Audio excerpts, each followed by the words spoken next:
Narito na ang programang One Nutrition, One Nation. Talakayan at balitaang pangnutrisyon at pangkalusugan ng bayan. Napapakinggan tuwing Miyerkules, alas 3 hanggang alas 4 ng hapon sa bilang ito. Narito ang inyong kaibigan at katuwang sa nutrition, si National Nutrition Council Executive Director, Assistant Secretary Bernie Flores. Isang masaya at masustansyang Miyerkules ng hapon sa lahat ng mga listener ng One Nutrition, One Nation mula Luzon, Visayas at Mindanao. Si Health Assistant Secretary Bernie Flores po ito mula sa tanggapan ng National Nutrition Council ng Department of Health dito po sa Taguig City. Welcome po dito sa ating programang Pang-Nutrisyon ng One Nutrition, One Nation. Kumusta kayo, mga giliw naming tagapakinig? Matatapos na naman ang buwan ng Marso at ilang araw na lang, hello, April na. Siyempre, bago magtapos ang buwan na ito, hayaan nyo naman na batiin namin ang lahat ng graduates ng 2012. Congratulations at mabuhay sa inyong lahat. At siyempre, congratulations din sa lahat ng mga magulang na mga nagsipagtapos na mga batang ito. Alam nyo, noong nakaraang February 22, inobserve sa mga Katolikong simbahan ang tinatawag na Ash Wednesday. Ito yung pagpahid ng abo sa ating noo para magrepent sa ating mga kasalanan. Ang araw na ito ay tinuturing na first day of Lent. At alam natin na sa panahon na ito ay pinaghihinay-hinay tayo sa pagkain ng karne. Ano naman kaya ang pagkain may kaparehong sustansya na gaya sa karne ang pwede nating ipalit dito? Very interesting na naman ang tatalakayin natin, ano po? Kaya naman samahan niyo kami muli sa isang oras ng kwentuhan na pang-nutrisyon dahil aalamin natin lahat ng yan sa ating technical segment mamaya dito sa One Nutrition, One Nation. Samahan niyo din po kaming makipagkumustahan sa ating opisina sa Tacloban City para humingi ng update sa Eastern Visayas o Region 8. Ano naman po kaya ang bago sa ating nutrition community? Yan ay ihahatid sa atin ng ating One Nutrition Reporter na siya rin nating Recipe Princess na maghahain sa inyo ng abot kaya na at masustansya pang recipe para sa ating lahat. At syempre mga kanutrisyon, may nakahanda na naman kaming Nutri-Trivia para sa inyo, para sa inyong dagdag na kaalaman. Ano kaya ito? Abangan niyo lahat yan maya-maya lamang. Siksik na naman sa impormasyon ng ating programa, kaya naman walang iwanan na mga kanutrisyon. Sisimulan na natin ang balitaan sa pagbabalik ng inyong programang Pang-Nutrisyon, ang One Nutrition, One Nation. Diyan lamang po kayo. One Nutrition, One Nation. Alam niyo ba na ang pag-inom ng tubig at iba pang likido mula 8 baso o higit pa ay mainam sa ating katawan at kalusugan? Lalo na kung mainit ang panahon at nag-eehersisyo. Napapanatili kasi ng tubig na ma-hydrate ang ating katawan at dumaloy ng gusto ang mga sustansya sa ating katawan. Napapanatili din ang tamang temperatura at tamang pagdumi. Kapag may sakit, dagdagan pa ang iniinom na tubig at iba pang likido. Wastong nutrisyon. Alamin, gawin at palaganapin. Isang paalalang hatid ng National Nutrition Council ng Department of Health.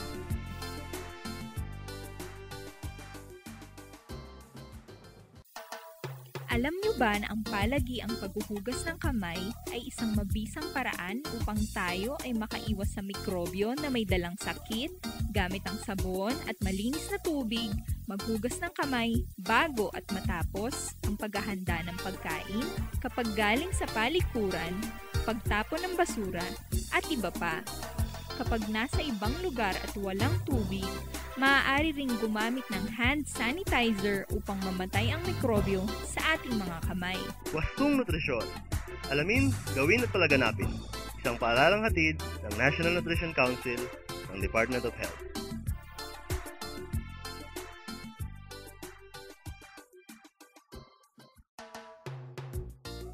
Alam niyo ba na ang kakulangan sa pagkain ng dietary fiber ay mahalaga sa maayos sa pagdumi, tumutulong sa pagpapababa ng kolesterol sa dugo at glucose level o asukal, at pinapababa ang panganib na dala ng sakit sa puso at ilang sakit na cancer?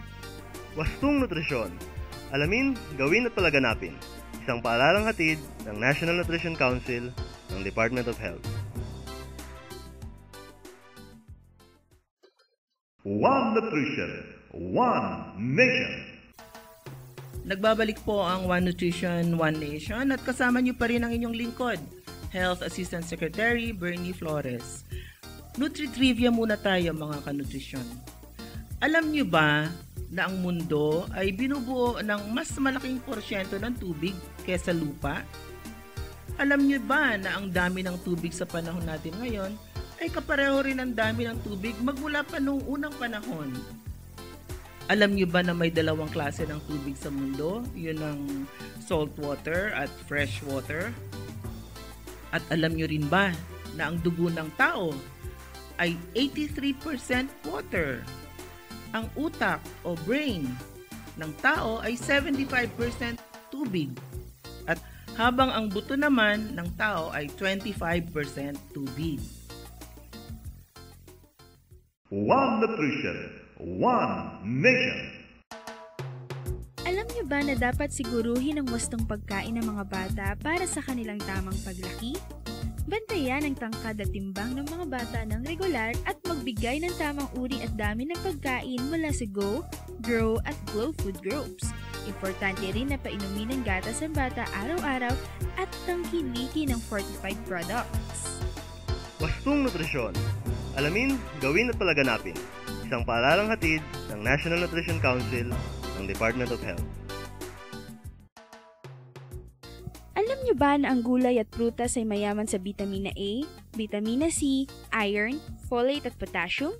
Ang gulay ay mababa na sa taba, sagana pa sa fiber.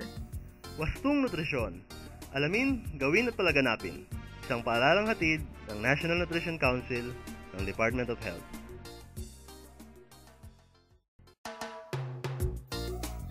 Alam niyo ba na kung hindi naging matagumpay ang inyong mga pamamaraan sa pagpapakain ng gulay sa inyong mga anak, maaari niyang subukan na itago ang gulay sa loob ng ibang pagkain? Tadtarin o ihalo ang gulay sa mga sopas at gawing pandagdag sa burgers, lumpia at kahit mga desserts tulad ng yema, leche flan at halaya. Kailangang maging creative. Pwede ring magtayo ng kitchen garden at isama mga anak sa paghahalaman. Naiibang galak ang nararamdaman ng mga bata sa mga inihahandang pagkain kung kasama sila sa pag-aalaga, pagtatanim at paghahanda nito. Wastong nutrisyon. Alamin, gawin at palaganapin. Isang paaralang hatid ng National Nutrition Council ng Department of Health. One Nutrition, One Nation. Nagbabalik po ang One Nutrition, One Nation at kasama niyo pa rin ang inyong lingkod, Health Assistant Secretary Bernie Flores. Balitaan na po tayo kasama ang ating One Nutrition reporter na si Ms. Jovi Raval. Siya po ang ating Nutrition Officer 4 at Officer in Charge ng Nutrition Information and Education Division ng National Nutrition Council. Ma'am Jovi, ano po ba ang latest sa ating nutrition community ngayon? Asik Flores, masustansyang hapon. Ang atin pong news feature for the week ay tungkol sa tinatawag na COMBI o yung COMBI. Ang Communication for Behavioral Impact for Exclusive Breastfeeding. Ay ito po ay isang proyekto ng Department of Health in partnership with the World Health Organization para todo-todo na i-promote ang exclusive breastfeeding sa bansa. Ilan sa mga pamamaraan sa kasalukuyang ginagawa kaugnay ng COMBI ay ang paggamit ng breastfeeding brand na ang napili ay ang breastfeeding check. Yung check ay tama, sapat at eksklusibo. Meron ding public relations at media-based promotion, peer counseling, point of service promotion, kung saan yung mga nanay, at business partnership. Yung pong National Center for Health Promotion, ang kapartner ng National Nutrition Council at ang National Center for Disease Prevention and Control ang siyang namumuno para ipatupad ang COMBI. Ang pagsasakatuparan ng proyektong ito ay sa pamamagitan ng Millennium Development Goal Fund 2030 mula sa Spanish government at magkasamang pangasiwaan ng United Nations country team tulad ng World Health Organization at UNICEF. Ang layon naman ng COMBI ay para itaas ng 50% ang bilang ng mga ina na nag-exclusive breastfeeding practice. Ito ay isasagawa sa loob ng 2 taon mula July 2010 hanggang July 2012. Ang COMBI ay ipinapatupad sa 32 highly urbanized areas, kasama na dito ang lahat ng lungsod at munisipyo ng National Capital Region. Layon nito na pagtapos ng 2 taon ng implementasyon at sa tulong ng World Health Organization, ang mga regional and city health offices ay magkakaroon ng kakayahan na masuportahan ang mga ina na mag-exclusive breastfeeding hanggang 6 na buwan. At ito ang mangyayari lamang kung siyempre palalakasin at magtutulong-tulong ang bawat individual at komunidad na maisulong ang pagkakaroon ng polisiya, lalo na sa mga local government units, para maisulong ang exclusive breastfeeding. Sa kasalukuyan, patuloy ang isinasagawang pagsasanay sa mga peer counselors para maisulong ang exclusive breastfeeding for the first 6 months. Lalong-lalo na sa National Capital Region at iba pang highly urbanized cities at pangunahing munisipyo sa bansa. Ang mga peer counselors, ito yung mga lumalapit sa mga nanay at tila ibinibenta ang breastfeeding na parang isang produkto. Bukod sa isinasagawang training, ay may na-develop din na manual on training of peer counselors on exclusive breastfeeding, mga pamphlets at iba pang mga IEC materials para sa pag-promote ng exclusive breastfeeding.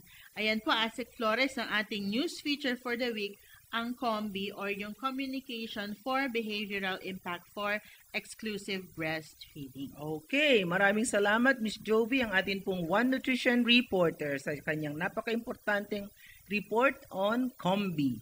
Magbabalik pong muli ang One Nutrition, One Nation. One Nutrition, One Nation. Alam niyo ba na ang pagtatanim ng mga prutas at gulay at pag-aalaga ng mga hayop at isda sa inyong bakuran ay isang alternatibong paraan upang meron tayong pagkunan ng pagkain? Nakatutulong din ito upang makuha natin ang 40 iba't ibang sustansya na kailangan ng tao sa araw-araw para sa malusog na pangangatawan. Ngunit bukod rito, maaari rin itong mapagkakitaan ng inyong pamilya at makatulong sa inyong problemang pampinansyal. Wastong Nutrisyon. Alamin, gawin at palaganapin. Isang paaralang hatid ng National Nutrition Council ng Department of Health.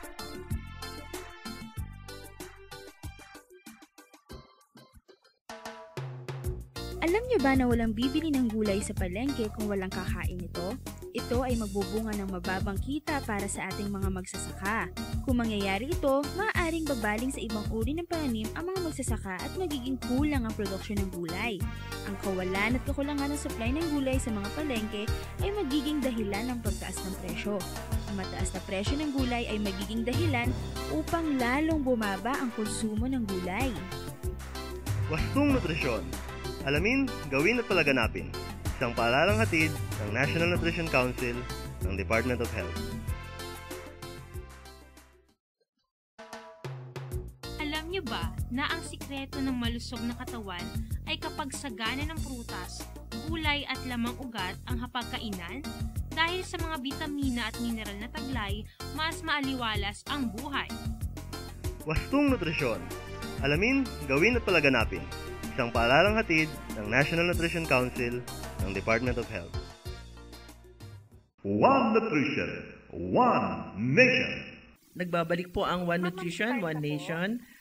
Earlier mga ka-nutrition ay nabigyan ko na kayo ng hint kung anong magiging topic natin for today's technical segment. May mga pagkain nga ba na pwedeng ipalit sa karne, nakapareho rin ng sustansya nito? May pagkain nga ba na nagtataglay ng parehong dami ng sustansya na meron ang karne? Ngayong hapon pong ito ay makakasama natin si Miss Josefina Gonzalez. Science Research Specialist po siya ng Food and Nutrition Research Institute or FNRI ng Department of Science and Technology para talakayin sa atin ang meat alternatives. Okay. So, Miss Josie, Yes, ma'am. Kumusta po at masustansyang hapon sa inyo? Magandang hapon din po, ma'am. Opo, siguro lakasan natin ng konti ang boses para marinig tayo ng ating mga tagapakinig mula sa lahat ng rehiyon ng Pilipinas hanggang Isabela City po, Basilan. Okay, magandang hapon po sa ating lahat, sa ating mga tagapakinig at magandang hapon, Ma'am Bernie. Okay, magandang hapon din, Miss Josie. Okay, dahil panahon ngayon ng undas, marami sa atin ang hindi muna kakain ng karne, lalo na yung mga Katoliko sa atin, hanay, di po ba? Ano po ba mga pwedeng kainin na alternatibo sa karne para matiyak pa rin na balanse ang ating diet, Miss Josie? Okay, actually, ma'am, marami po tayong tinatawag na alternatibo o meat alternatives. Tulad po halimbawa po ng mga butong gulay po natin, tulad po ng munggo, yung ating mga paayap, yung mga kadyos na tuyo po, ay pwede po itong maging alternatibo para sa karne. Pwede rin po tayong kumain ng isda at iba pa po mga lamang dagat, tulad po ng mga hipon, mga crabs o yung alimango po. So, ang protina pong makukuha natin dito ay halos pareho na rin po na makukuha natin sa karne. Maliban po sa protina, ano pa pong pwedeng makuha dito sa meat alternatives na to? Pero puro rin po animal sources yung nabanggit nyo except yung butong gulay. Ano po? Opo. Ma'am, sa mga alternatibo po na butong gulay po, ay mayaman din po ito, ma'am, sa iron. Meron din po itong phosphorus na kailangan po sa proper function ng ating katawan.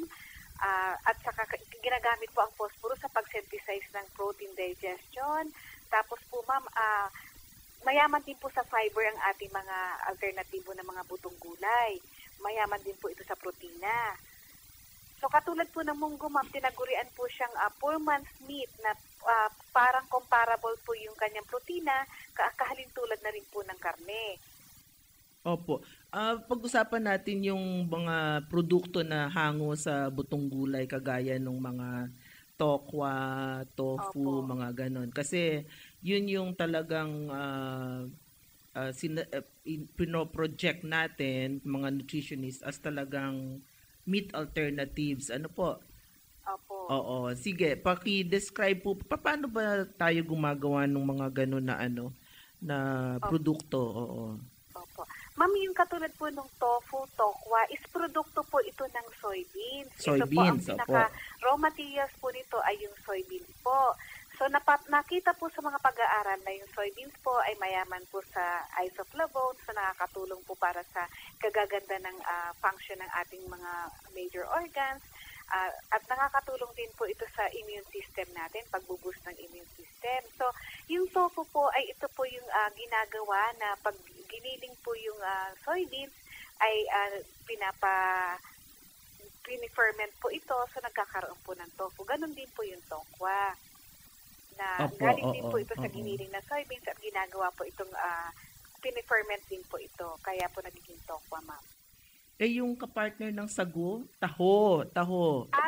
Oo, taho. Ang taho po ay soybeans din po ito, ma'am. Oo. Galing din po ito sa soybeans. Oo. Medyo malambot lang po ang consistency ng taho kumpara po sa tokwa. Okay. Actually po, yung mga minsan po yung mga parang waste product na po na ginamit sa tokwa ay ginagawa po itong ay sa taho ay nagagawa po itong tokwa. Papatigasin lamang po ito at dinadagdagan po ng halimbawa po ng acid o katulad po ng suka. Para tumigas-tigas. Oo. Para mag-curdle po ito, maging mas mabuo po, mas matigas po kumpara sa taho. Oo. Ngayon, kasi undas nga, based on religion, yung mga Katoliko umiiwas sa kain ng karne. Pero ano ba ang benefit? Ano ba ang advantage or disadvantage kung meron man kung kakain tayo ng karne o babawasan natin yung kain ng karne? Opo.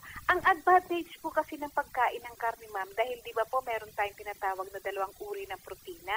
Oo. Yung tinatawag pong complete at incomplete. Yung complete na protina po ay doon po natin makukuha sa mga karne. Okay. Tulad po ng karneng baboy, ng baka, ng manok, at saka ng kalabaw na karne. Ngayon po yung incomplete ay doon po ito sa mga plant-based na mga produkto tulad po nabanggit natin ng mga munggo, mga soybeans, ganun po. So ang advantage po ng paggamit sana ng protina na nanggagaling po sa animal sources ay mas mataas po ang makukuha natin dito. Meron po ito mga essential amino acids na ginagamit po ng katawan natin. At mataas din po ang iron content ng mga animal products. Oo, actually yun ang rason kung bakit mataas ang ating anemia, no? Kasi konti yung kinakain natin na meat sources ng iron, ano? Opo. Tama. Yung disadvantage naman, para naman dun sa mga gustong magbawas-bawas ng kanilang consumption ng karne, ano naman ang disadvantage? Ang disadvantage po ng madalas na kumakain ng karne ay yung mataas po ang saturated fat nito. Ito po yung nakakapagpadagdag ng cholesterol level sa katawan natin. Kaya kung masyado marami po ang kinakain natin ng mga karne, ito po ay nagkukos para mag-block yung mga arteries natin. Kasi pag masyadong mataas na po yung cholesterol, magbablock na po yung daluyan ng dugo, yung arteries. Kaya ito po ang nagiging cause ng stroke. Kaya po sana maging balanse po ang pagkain. Sana po kung may karne, pwede po natin itong dagdagan ng gulay para po maging 1 dish meal lang po ito. Para po mas balanse, meron ka na pong gulay at the same time meron kang kaunting karne. Kauntian yung karne, mas marami po yung gulay. Oo, at moderation, hindi lang araw-araw siguro. Mga ilang beses ba o gaano ba kadami ang karne na dapat kinukonsumo sa isang araw, Miss Josie? Sa isang araw po, nire-recommenda ng base po sa ating food guide pyramid, dapat po ay meron tayong 3 hanggang 4 na dulot o servings sa isang araw po. So, maaari po itong makuha na hindi lamang po yung sa lahat ng karne po ito, pwede po itong mga meat alternatives or pwede rin po itong maging galing. Ang protina po ay maaaring galing din po sa isda or sa mga lamang dagat.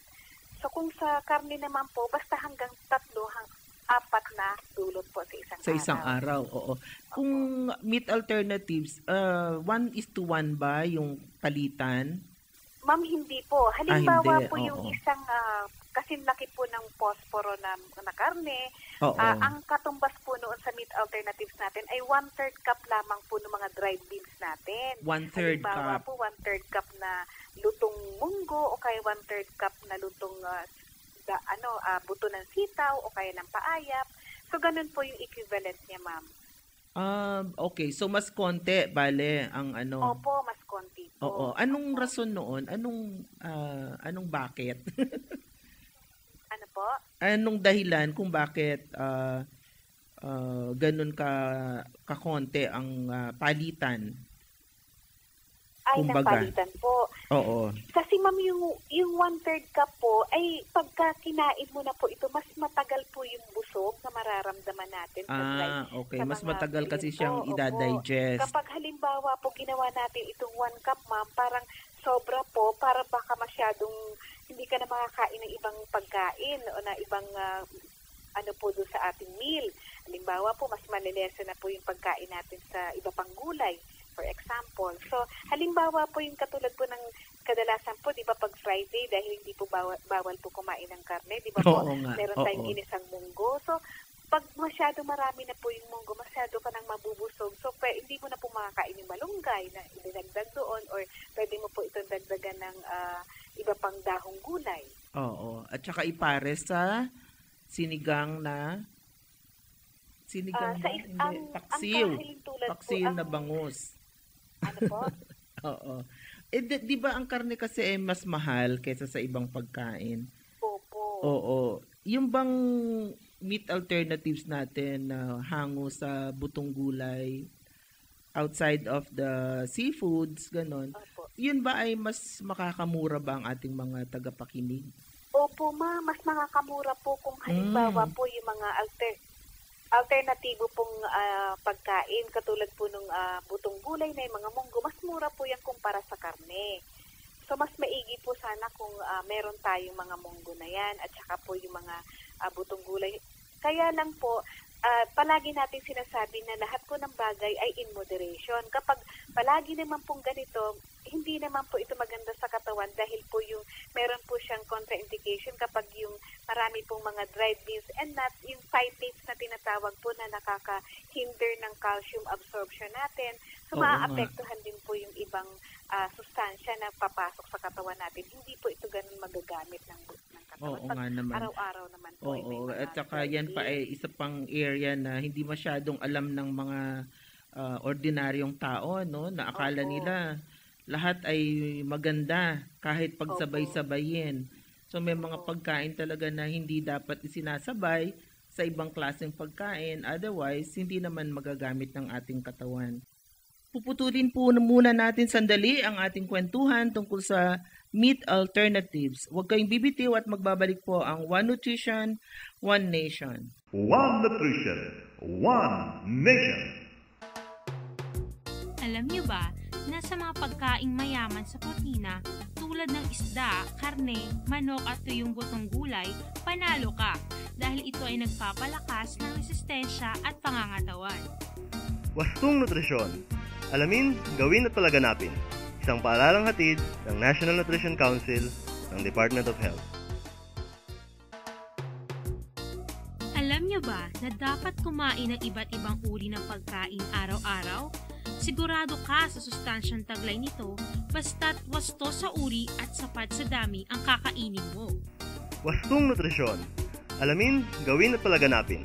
Isang paaralang hatid ng National Nutrition Council ng Department of Health. Alam niyo ba na ang labis na pagkain ng maalat ay sanhi ng sakit sa puso at bato? Mahalaga na limitahan ang paggamit ng asin sa pagkain, ngunit siguruhin na iodize ito. Iwasan ang maalat na sausawan sa pagkainan tulad ng patis, toyo at bagoong. Iwasan ang madalas sa paggamit ng betchin, seasoning cubes at panggisa. Hanggat maaari, iwasan ang pagbili at pagkain ng mga produktong nagtataglay ng asin o sodium. Wastong Nutrisyon. Alamin, gawin at palaganapin. Isang paaralang hatid ng National Nutrition Council ng Department of Health. Alam niyo ba na ang kawalan o kakulangan sa vitamin A, vitamin B, vitamin E, iron, folic acid, niacin at iba pang B vitamins at potassium sa katawan ay magbubunga ng micronutrient deficiencies? Wastong Nutrisyon. Alamin, gawin at palaganapin. Isang paaralang hatid ng National Nutrition Council ng Department of Health. One Nutrition, One Nation. Welcome back dito sa One Nutrition, One Nation at kasama pa din po natin si Ms. Josefina Gonzalez, Science Research Specialist ng Food and Nutrition Research Institute o tinatawag na FNRI ng Department of Science and Technology. Tungkol naman sa yung mga ibang, meron ba kayong mga bago or ginagawang mga research para mapalagana pa o mapadami pa yung mga meat alternatives na pwedeng idulot natin sa ating mga kababayan? Ms. Josie. Sa ngayon po, ma'am, ang ginagawa po ng FNRI ay meron po kami tinatawag na yung paggamit po ng mga munggo natin bilang complementary foods. Yung ginagawa po ito na produkto po para po maging alternatibo din doon sa binibili natin na pinapakain sa mga bata, yung mga baby's food na mas mamahalin po. So gumagawa po ang FNRI ng complementary food na gamit po ang munggo at saka yung bigas po. So yung rice and munggo na ginawa po ito parang gerber, parang ganun po yung tipo, na which is more cheaper po kumpara po dun sa mas mga tinitinda po na commercially prepared na pagkain. Oo, pero yun so, yung po yung kasalukuyang ginagawa ng FNRI. Pero pagdating po dun sa pang-ulam, wala po kaming ganun ginagawa, ma'am, sa ngayon. Yung yung complementary foods na ginagawa nyo based on butong gulay at saka bigas, yun ba yung parang instant? Ganun ba yung iniisip nyo na produkto? Yung parang lalagyan na lang ng mainit na tubig, ganun? Opo, ma'am. Actually, ma'am, may dalawang klase po kaming ginagawang produkto. Yung isa pong instant at isa pong niluluto. Okay. Kasi po, depende po yun sa makina na ginamit. Halimbawa po, kapag ginamitan po ng extruder, yung ating mga cereals na yan, yung mga munggo natin, ang ginagawa po ay hindi po yung pwedeng i-instant na dadagdagan lang ng tubig. So, papakuluan po ito ng konti. Okay. Pero po yung hindi po ginamitan ng extruder na main na parang giniling lang po, pwede po itong maging instant. So, yun po yung paliwanag ng food technologists natin. Kailan naman lalabas sa merkado yan? Kasi kailangan na nating labanan at saka tugunan yung pangangailangan lalo na ng mga nakakarami na maralita. Kasi otherwise, kawawa naman yung mga baby nila dahil either bibigyan nila ng hindi sapat na pagkain yung lumalaking bata o kaya magtsatsaga sila dun sa mahal pero parang nilulusaw o dinadagdagan nila ng tubig. So, bumababa naman yung nutrient content nila. Kailan yan lalabas, Miss Josie? Sa merkado? Ay, opo, ma'am. Yung mga complementary foods natin. Ang ginagawa po ng FNRI, ma'am, nag-iimbita po kami ng mga posibleng mag-adapt ng technology kasi po, alam naman natin na hindi po natin pwede ito agad-agad i-commercialize unless po na meron tayong tinatawag na technology adapter. So, kung maaari po sana yung mga interesado na gusto nilang mag-venture into business, pwede po nilang kunin yung teknolohiya sa FNRI at gawin po itong maging commercial para maging available po ito sa ating mga groceries, available po sa ating mga tindahan. Ayan, siguro ito na yung... anytime po pwede silang suportahan ng FNRI, tulungan po in terms of technical... siguro ito nga yung pagkakataon para i-market o ibenta mo naman ang FNRI, sabihin mo sa ating mga tagapakinig kung paano sila makakatawag or makakakontak sa FNRI. Kasi marami sa ating mga tagapakinig nasa mga lalawigan. Baka sila yung mga meron ng produkto na pwedeng i-manufacture or gamiting raw ingredient para dun sa manufacture ng complementary foods na ready to eat, ready to cook, food para sa ating mga infants, ano? So, ngayon na yung pagkakataon, no, Miss Josie, na sabihin kung paano sila at sino ang kanilang kokontakin kung interesado silang mag-business. Opo. Okay po, sa ating mga tagapakinig po na interesado pong kunin ang teknolohiya namin pagdating po doon sa paggawa ng complementary food, ito lang po ay napakamura po ng raw materials. Ang munggo po ay readily available po sa lahat ng region at meron din po tayong bigas. So, pagko-combine lang po yan, pwede na po tayo magkaroon ng complementary foods. Actually, hindi lamang po complementary foods ang pwedeng gawin ito.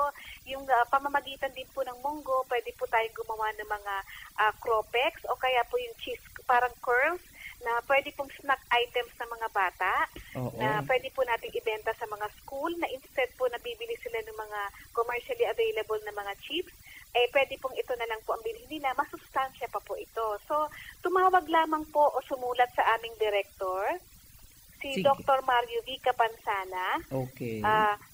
Ang telephone number po namin ay 837-2071 local 2287 or pwede pong direct line na 837-3164. Or isa pa po ay 837-2934. Okay, ulitin ko lang ang trunk line po ng Food and Nutrition Research Institute ay 837-2071 local 2287. At ang direct line naman po sa opisina ng kanilang director, si Dr. Mario Capansana. Mario V. Capansana ay 837-3164 o kaya ay 837-2934. Oh, ayan. Ang address po ay Science Compound. Opo. DOST Compound po, Bikutan, Taguig. Okay. Oh, ayan. Maraming salamat, Miss Josie, at nagpaunlak ka sa ating konting or maiksing interview. Sana ay sa susunod ay makakapanayam pa namin kayo ulit. Baka gusto mong magbigay ng konting parting words para sa ating mga tagapakinig, Miss Josie. Okay. Ma'am Bernie, maraming salamat din po. Pero bago po ako magpaalam, gusto ko lang pong may idadagdag lang po ako. Kasi sige po. Minsan po marami po ang mga tanong na halimbawa sasabihin po ng mga nakakatanda natin na ay naku, sasabihin nyo meat alternatives dahil nga po undas, ay dahil nga po sa mahal na araw. So baka po sabihin nila na matataas po yung uric acid nila sa pagkain ng mga munggo. So So hindi po yun ganun kataas po ang uric acid na makukuha natin sa mga dried beans. Pinapaliwanag ko lang po, no, na mas mataas pa po ang uric acid na makukuha natin sa mga karne, lalo na po yung mga internal organs. So okay lang po sa ating matatanda ang kumain po ng munggo. Oo, tama Okay, yan. diba po? Oo, Baka saludo po may ako message dyan magtanong. sa last message mo. Kasi kuminsan Opo. yun ang panakot dun sa mga nakakatanda sa atin. Ayaw na Opo. tuloy kumain ng butong gulay Opo. o ng munggo in particular kasi sabi nila, nako, sasakit ang aking mga gulugod. Opo. So, hindi naman pala. Okay, tama yan. Sige, yung parting words mo ulit, Miss Josie. Okay. So, ang parting words ko lang po ay sana po palagi nating, ang technique lang naman po para magkaroon tayo ng malusog na magandang kalusugan, good nutrition. Ang keyword lang po ay moderation and variation. Ibig sabihin po, sa tamang dami at sa iba't ibang uri ng pagkain ay makukuha po natin yung iba't ibang sustansya na kailangan po ng katawan natin dahil hindi po pwedeng suportahan lang ng isang klase ng pagkain para makuha mo lahat ng sustansya na kailangan ng katawan. Kaya po, moderation and variation. Ayan, Yun lang very po. good. Very good. Maraming salamat po, ma'am. Okay, maraming salamat din. Napakinggan po ninyo si Miss Josie or Josefina Gonzalez. Siya po ay isang science research specialist ng Food and Nutrition Research Institute or FNRI. Maraming salamat ulit, Miss Josie. Maraming salamat, ma'am. Thank you po. Okay, sa amin pong pagbabalik ay makikipagbalitaan naman po tayo sa ating opisina sa Region 8. Magbabalik po ang One Nutrition, One Nation. Diyan lamang po kayo. One Nutrition, One Nation. Alam niyo ba na para guminhawa ang buhay, makakatulong ang pag-aalaga ng hayop at pagtatanim ng gulay?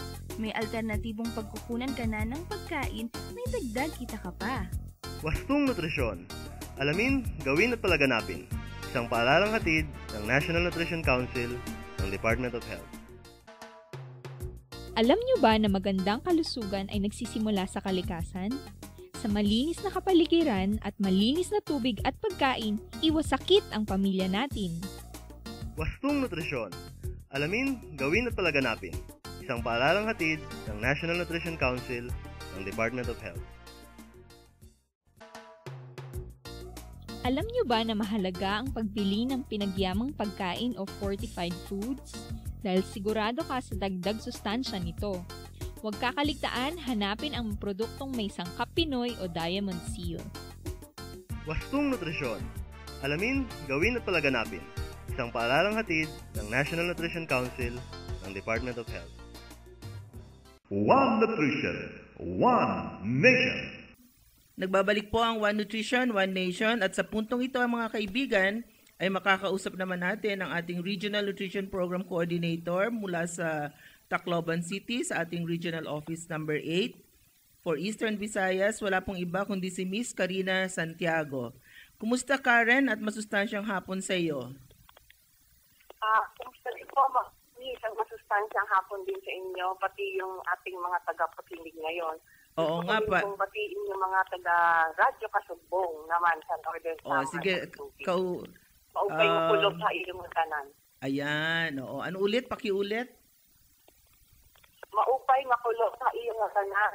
Okay, Yan maupay. sa Maupay po Northern sa lahat ng Samar. mga taga-Tacloban at mga waray-waray sa buong Region 8. Okay. Miss Karen, maaari mo ba kaming bigyan ng idea kung ano yung nilalaman ng Regional Nutrition Strategic Plan ng Region 8? Kasi mukhang kayo lang sa buong membership ng NPCs Association, kayo lang yata ang meron nung 2011 to 2016 Nutrition Strategic Plan for the region. Opo. Oo nga po, Ma'am Bernie, natutuwa nga ako at meron kaming gano'n. Actually, masyadong mahabang proseso ang nangyari dyan sa paggawa namin ng Regional Strategic Plan. Maraming meetings, maraming workshops sa iba-ibang grupo ng stakeholders dito sa region. Kaya gusto ko nga muna ikwento maiksi kung ang kami nag-umpisa kami noong 2010 pa po, Ma'am Bernie. Pero ano muna yung rason? Miss Karen, ano muna yung rason? Bakit kayo nagbuo ng strategic plan for the region? Nangyari kasi nung nag-umpisa, nung nag-PIR kami, nag-Plan Implementation nag-review kami nung, di ba po, pinagawa kami ng NNC Central Office ng review kasi magkakaroon na ng successor plan ang Philippine Plan of Action for Nutrition. So base doon, nagkaroon kami ng mga ganda ang review namin, yung assessment ng nutrition situation, tapos may mga recommended strategies. Okay. Ang sabi po ng aming Regional Nutrition Committee Chair na dati si Director Edgardo Gonzaga. Director pa rin naman siya. Miss Karen, director pa rin ang ating Director Gonzaga. Ay, opo, director pa rin po. Pero nandun na po siya ngayon sa DOH Calabarzon. Oo nga, iba ng assignment. So, dati po siya ang chair namin ng RNC. Sabi niya, maganda yung resulta ng review.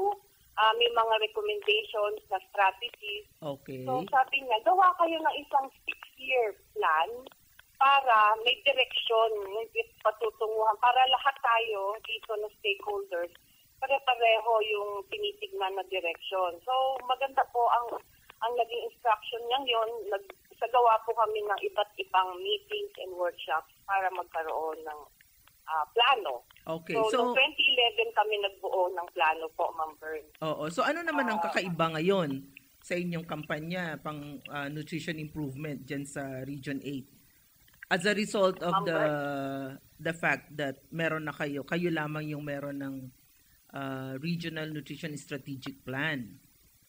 Ano ang pagkakaiba meron ngayon?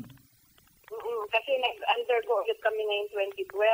So ang nangyari po, ni-review ulit. Parang tinignan, may kulang pa pala kami. Walang mga core values. Tapos may mga kulang kaming target. Yung stunting. Hindi po namin yun nakaligtaan po namin nung unang strategic plan. So ngayon, ipinasok namin. Tsaka based doon sa mga emerging issues ngayon dito sa region, may mga ipinasok po kaming mga bagong strategiya. Halimbawa po, meron kaming may mga bagong observation ngayon na parang marami ang nagkakaroon ng goiter cases dito sa Region 8. So magsasagawa ng medyo puspusan na master listing ngayon, region-wide, kung ilan ang may mga cases of goiter dito. Kasi sa Ormoc pa lang, nagsagawa sila ng master listing. Number 54 barangays lang, mga 300 plus ang may goiter. So, yung mga gano'n na emerging issues, may mga ipinasok kami ngayon kung ano yung dapat gawin ng bawat LGU o stakeholder para masiguro na ma-stop na yung mga ganitong issues. So, isa pa pong dinagdag namin, medyo pinag-iibayo po namin ngayon yung advocacy campaign. Ginagamit din namin ngayon yung power of media. Nagpapatulong kami sa aming partner na Hinsog para magsagawa kami ng mga activities.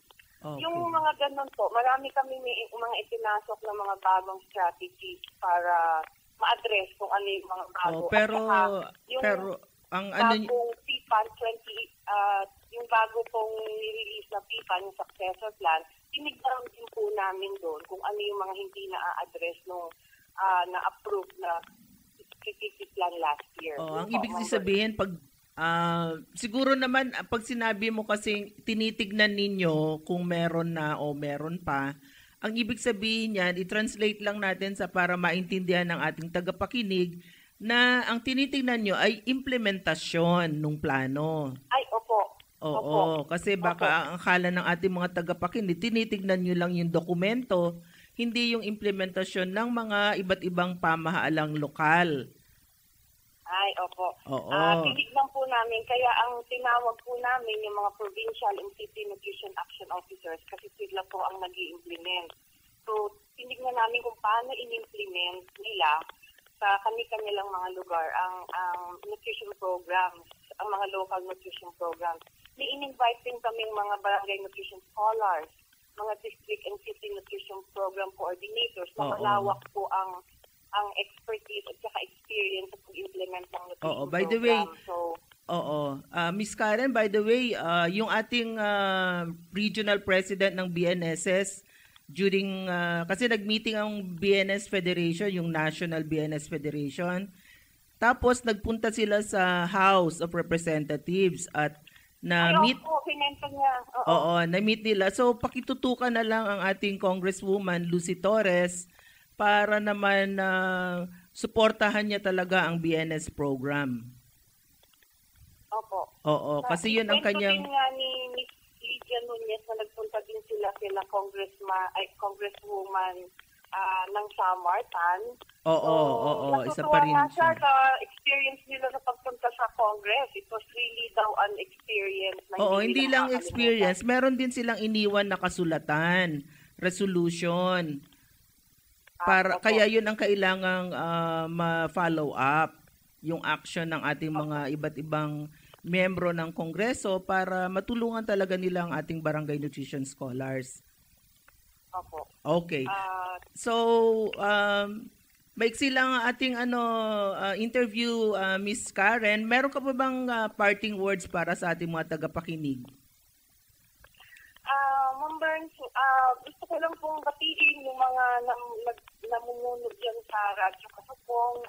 Alam ko nakikinig sila. Sila Miss Kilma Lutaw, ang ating station manager, saka sila Christine Heriales, saka si Jessica Tenebero.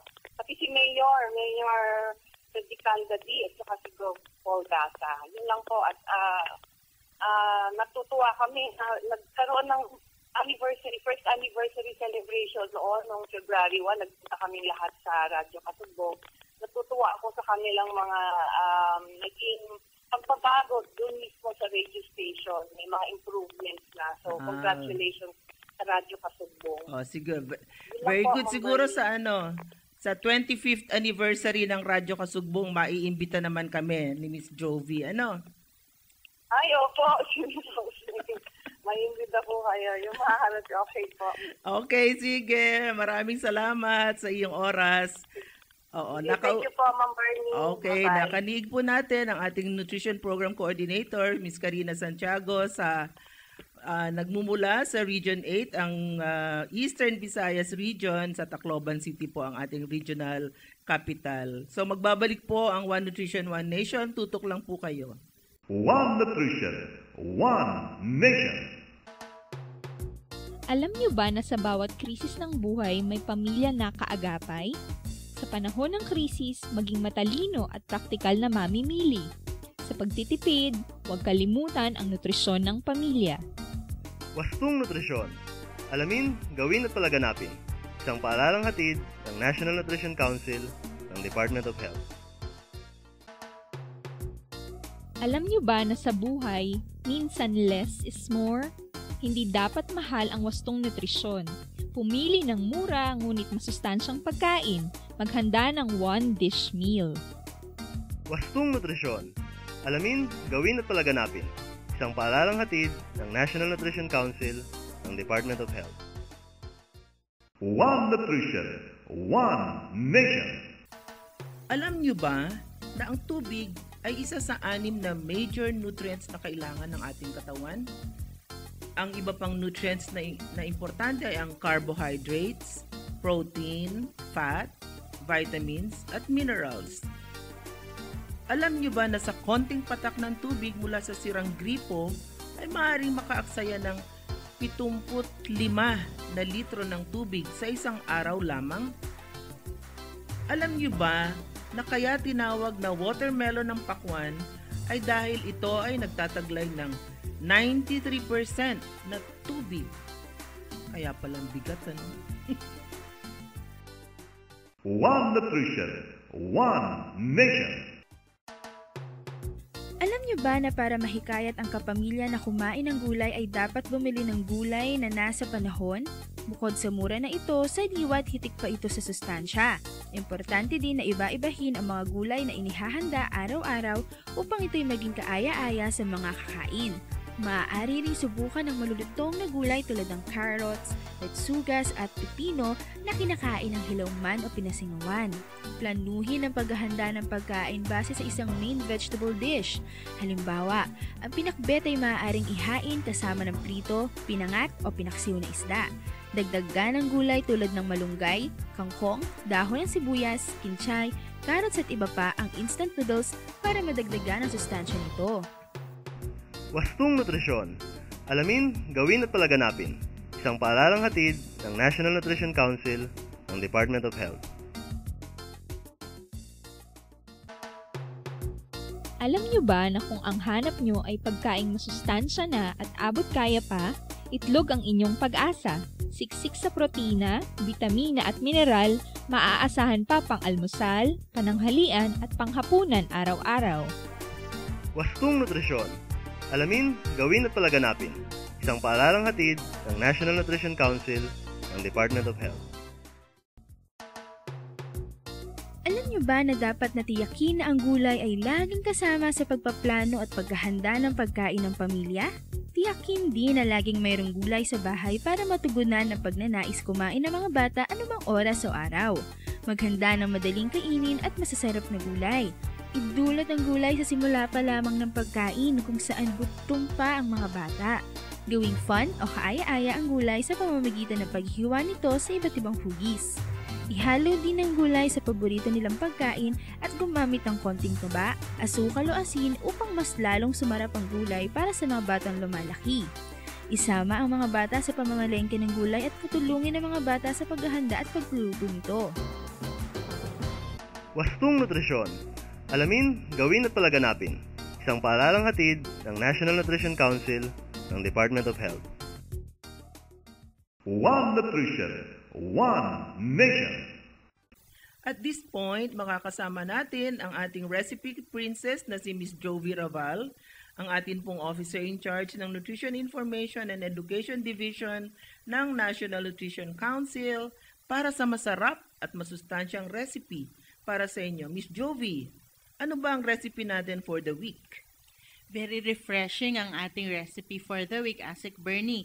Ito po yung kamote leaves juice. Dahon ng kamote na ginawang juice. Napakadali lang gawin nito, mga kanutrisyon. Handa na ba ang inyong lapis at papel? Narito po ang mga sangkap. 2 tasa dahon ng kamote, yung pula. 6 na pirasong kalamansi. Asukal na ayon sa inyong panlasa. 2 cups ng tubig at syempre, yelo. Uy, kokonti ang ingredients. Ano? Opo, juice ito para tamang-tama sa ating summer. Okay. Narito naman po ang paraan ng paggawa. Pakuluin ang talbos ng kamote hanggang sa maging berde ang kulay nito. Ihiwalay ang dahon sa juice nito.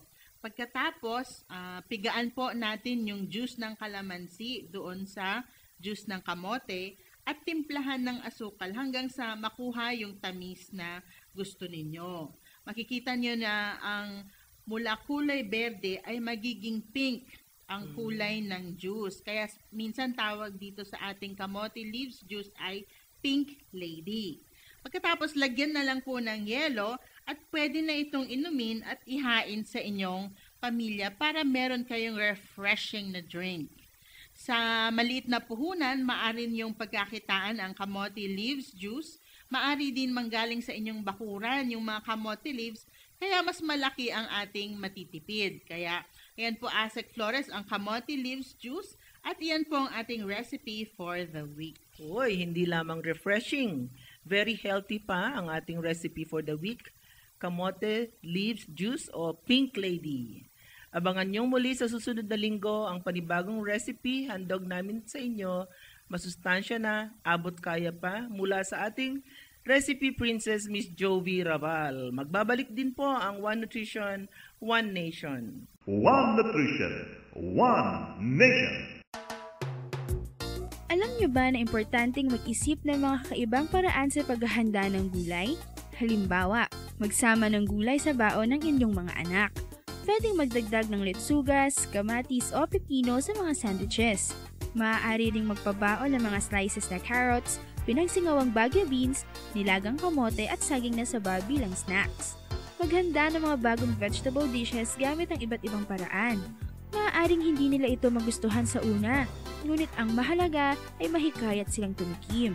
Importanteng maghain lagi ng gulay sa hapagkainan. Huwag pilitin ng mga bata na kumain ng gulay. Ang hapagkainan ay hindi lugar ng digmaan para pag-awayan ng pagkain. Sa kaulaunan, ang mga bata ay mahihikayat din kumain ng gulay kung hindi sila pinupwersang kumain ito. Wastong Nutrisyon. Alamin, gawin at palaganapin. Isang paaralang hatid ng National Nutrition Council ng Department of Health. Alam niyo ba na importanteng magbigay ng magandang halimbawa sa mga anak sa pamamagitan ng pagkain ng gulay araw-araw? Ipakita ang saya at sigla habang kumakain ng gulay. Bilang role model sa mga anak, kailangang ang mga magulang, kapatid at mga kasambahay mismo ang manguna sa pagpapakita ng malusog at tamang kaugalian sa pagkain. Wastong Nutrisyon. Alamin, gawin at palaganapin. Isang paaralang hatid ng National Nutrition Council ng Department of Health. One Nutrition, One Nation. Alam niyo ba na posibleng tumagal ang isang tao ng walang pagkain sa loob ng halos isang buwan? Pero hindi tatagal ng isang linggo ang isang tao kung walang tubig. Tinutulungan ng tubig na alisin ang mga bakterya at mikrobyo sa ating katawan. At nire-regulate din ito ang temperatura ng ating katawan. Kaya kapag ang isang tao ay may lagnat, pinapayuhan natin na uminom siya ng madaming tubig para matulungan mapababa muli ang temperatura ng kanyang katawan. Alam niyo ba na nababawasan ang tubig natin sa katawan sa tuwing tayo ay pagpapawisan o kaya naman ay sa ating regular na pag-ihi? Kaya naman kailangan natin itong palitan sa pamamagitan ng madalas na pag-inom ng tubig. Ang kakulangan natin sa tubig ay maaaring magdulot ng sobrang pagkauhaw, sakit ng ulo, panunuyo ng bibig at pagkahilo. One Nutrition, One Nation. Alam niyo ba na sa edad na 6 na buwan ng sanggol, maaari nang bigyan ng maberde, madahon at madilaw na gulay? Siguraduhin lamang ng mga ito ay naligis, hiniwa ng maliliit, minasa o sinala bago isama sa karagdagang pagkain ng sanggol. Bukod sa karagdagang sustansya, tutulong din ito upang ang bata ay magkaroon ng panlasa para sa gulay at umayos ang kanilang pagbili. Patuloy na gawin ito hanggang ang bata ay lumaki na. Wastong Nutrisyon. Alamin, gawin at palaganapin. Isang paaralang hatid ng National Nutrition Council ng Department of Health. Alam niyo ba na ang gulay ay nagdudulot ng iba't ibang kulay, lasa at textures na sapat na makakahikayat sa mga bata na kainin ito? Maraming paraan sa paghahanda ng gulay bilang pangunahing ulam, appetizer o pampagana, salad at sabaw. Na isasama din ng gulay sa isda, karne, manok o itlog. Wastong Nutrisyon. Alamin, gawin at palaganapin. Isang paaralang hatid ng National Nutrition Council ng Department of Health. One Nutrition, One Nation. Pasalamatan po natin ang ating mga nakasama ngayong hapon. Maraming salamat kay Mrs. Josefina Gonzalez, Miss Josie, Science Research Specialist ng Food and Nutrition Research Institute or FNRI ng Department of Science and Technology. Maraming salamat din po kay Region 8 Nutrition Program Coordinator na si Miss Karina Santiago. Gayon din sa ating One Nutrition Reporter at Recipe Princess na si Miss Jovi Raval, Nutrition Officer 4 at Officer in Charge ng Nutrition Information and Education Division ng National Nutrition Council. Bisitahin nyo naman ang ating Facebook page para i-like nyo lang ang ating One Nutrition, One Nation para updated kayo sa mga nangyayari sa ating nutrition community. Magpadala din kayo ng feedback o mga tanong sa mga tinalakay sa ating program dito naman sa official website ng NNC, ang www.nnc.gov.ph. Maaari nyo rin po kaming i-text sa number na 0929-157-7034. Uulitin ko po, 0929-157-7034 at sasagutin namin yan on air sa susunod na episode.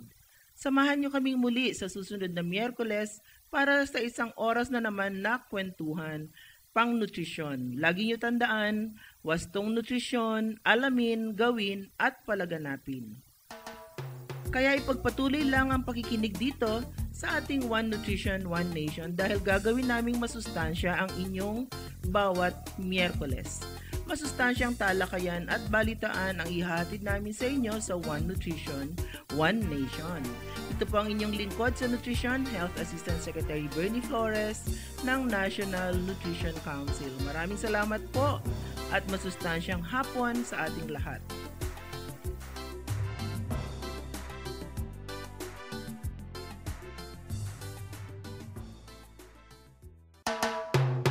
Inyong napakinggan ang programang One Nutrition, One Nation. Talakayan at balitaang pangnutrisyon at pangkalusugan ng bayan.